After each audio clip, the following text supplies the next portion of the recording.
ایک جوان تھا ایران میں طالب علم، کہتا میں نے خواب میں دو شخصیتوں کو دیکھا۔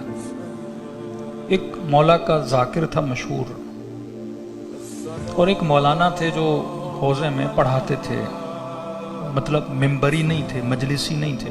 کئی لوگ ہوتے ہیں عالم ہوتے ہیں بٹ مجلس سے نہیں پڑھتے۔ کہتا میں نے دیکھا امام حسین اور حضرت عباس موجود ہیں۔ قاضی عباس کے ہاتھ میں ایک ڈائری ہے، امام اس سے نام کچھ لکھوا رہے ہیں، کچھ لکھے ہوئے ناموں کو مٹا رہے ہیں۔ کہ جب میں نے ڈائری دیکھی تو اس میں خطبہ، ذاکرین جو پڑھنے والے ہیں، وہ کوئی مرثیہ خان ہو کوئی بھی ہو، ان سب کے نام لکھے ہو۔ امام کہہ رہے فلاں کا نام لکھ، فلاں کا نام مٹا۔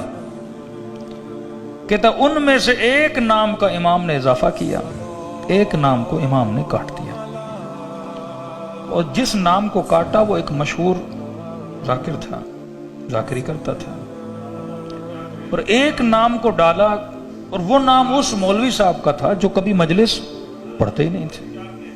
کہ لکھ یہ آج کے بعد ہمارا خطیب بنا، یہ آج کے بعد ہمارا ذاکر نہیں ہے۔ کہتا نیند سے اٹھا، سب سے پہلے اس ذاکر کے پاس گیا، روزہ خان، مصائب خان جو ہوتا ہے۔ میں نے کہا کہ کئی دنوں سے واقعاً آپ مجھے نظر نہیں آ رہے، کسی مجلس میں، کسی اشتہار میں آپ کا نام میں نہیں دیکھ رہا۔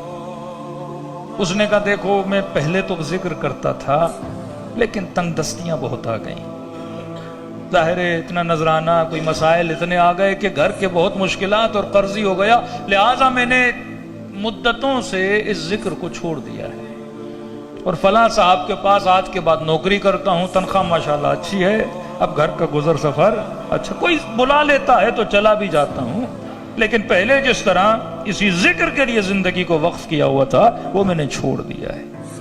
کہ میں نے بھی خواب دیکھا ہے حسین نے تیرا نام مٹا دیا ہے۔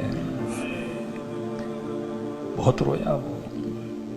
کہ اس کے بعد اس مولانا کے پاس گیا جنہوں نے کبھی مجلس نہیں پڑھی، اپنے حجرے میں چند لوگوں کو دین محمد اور آل محمد کی تعلیم دے رہے تھے۔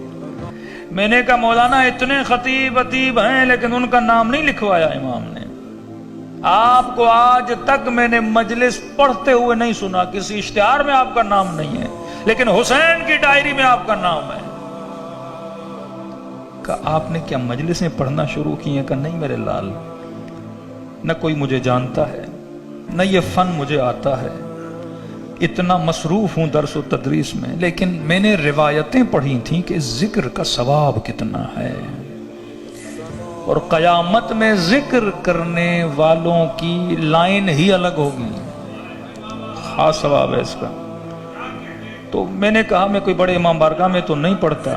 کہتا ہے 10 دن محرم کے اپنے بچوں کو اپنے گھر کے کمرے میں بٹھاتا ہوں، 2 روایتیں امام کی سناتا ہوں، 2 جملے مصیبت کے سناتا ہوں، اور آخر میں دعا کرتا تھا مولا حسین میرا نام بھی اپنے ذاکروں میں لکھ لیجئے۔ کہا کہ قبلہ دنیا کو پتہ ہو یا نہ ہو، حسین نے آپ کا نام لکھ لیا ہے، تو ایک ایک آنسو جو اس ذکر میں بہتا ہے میرے عزیز وہ سیدہ کے رومال میں جمع ہوتا ہے۔